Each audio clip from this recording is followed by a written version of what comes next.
it's fascinating to see on the ground here all across Xinjiang. And when you compare to even certain parts of the United States, wow, this is eons ahead.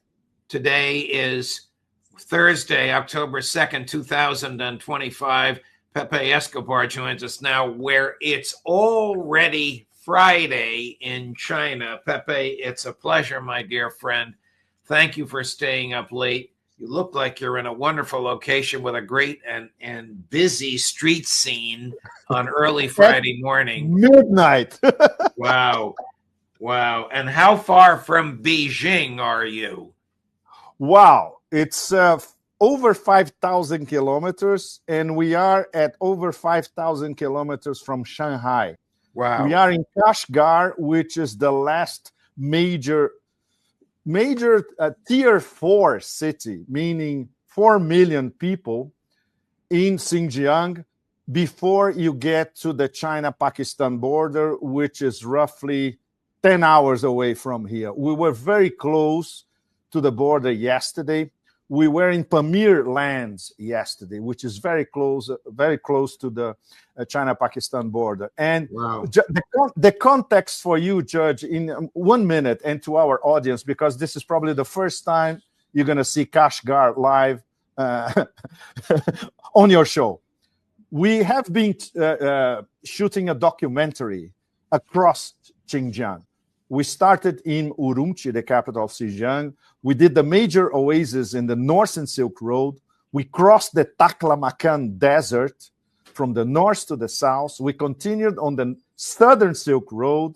We are in Kashgar, and from Kashgar, we went very, very close to the China-Pakistan border. This will be part of an independent documentary. It's a Chinese production. Our support team, Chinese, is absolutely extraordinary. And my cameraman, Stan, he's Russian. He lives in Shanghai, and he organized this setup especially for your show today.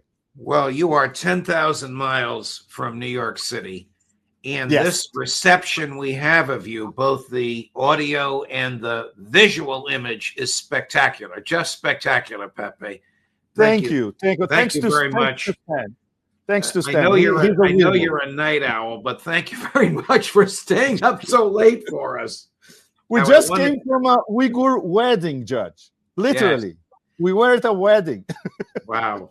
I want to talk to you at some length on the Israeli and American preparation for attacking Iran and Iran's likely response. But I didn't go to the Valdai this year because my priority was to travel in Xinjiang, in Western China, to see the development of the far west of China, which is something it's practically inexplicable to the West. In what I've seen here, of course, I ditched following the West and even the war in Ukraine for 2 weeks.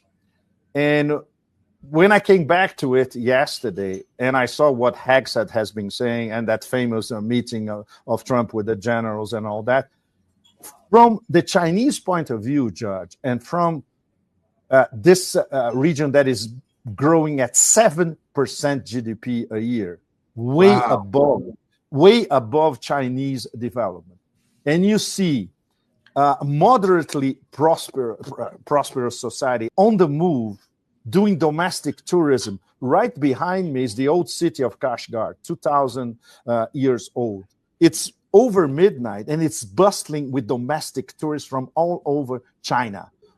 They come here in their state-of-the-art SUVs. They have charging stations all over the place. Their latest smartphones, disposable income, and they look at the West now with what is this? What are they doing? They are puzzled by this progressive, suicidal move of Western civilization, and more moderately prosperous Chinese that we're seeing here from all regions of China, they are already whispering to each other, look, this is really the past. We are already in the post-Western world, and we are leading.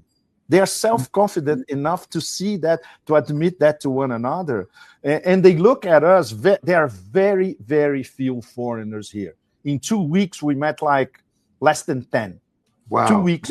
You mentioned You mentioned Secretary Hegseth. Did the Russians and the Chinese military and diplomatic and political leadership take note of the absurd speeches that Secretary Hegseth and President Trump gave? And they gave it where they assembled every single American general and admiral on the planet in one room? They did, Judge. From what I've seen since yesterday, I took a look at our friends from Guangzhou in Shanghai, and they are puzzled. And they are, of course, they are not openly mocking the absurdity of it all, the Kafkaesque absurdity of it all, but they are puzzled. And they immediately identify as a collapse of intellectual capabilities and strategic thinking of the so-called elites of the U.S. and NATO as even more accelerated than a few days ago. It's fascinating to see on the ground here, all across Xinjiang, how the rest of China is proud of what has been achieved by Xinjiang in these past few years. For instance, very important number, less than one Chinese has ever been to Xinjiang. They're starting to come now.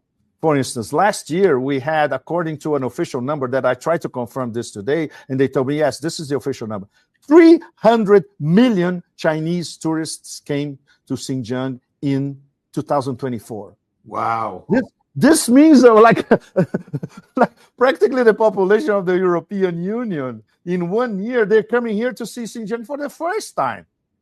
And they see, wow, this is part of China. This is developing fast. And you go to a city like Urumqi, you have the same services as Shanghai, Beijing, or Guangzhou. It's extraordinary. So in terms of this geoeconomic development and the interaction with the neighbors, for instance, we were in parts of the New Silk Roads, the China-Pakistan Economic Corridor, the Belt and Road, you name it. You see trade back and forth in front of you. When you drive from Urumqi, you see a sea of solar panels, solar stations, wind turbine farms, electrification all over. And when you compare to even certain parts of the United States, wow, this is eons ahead.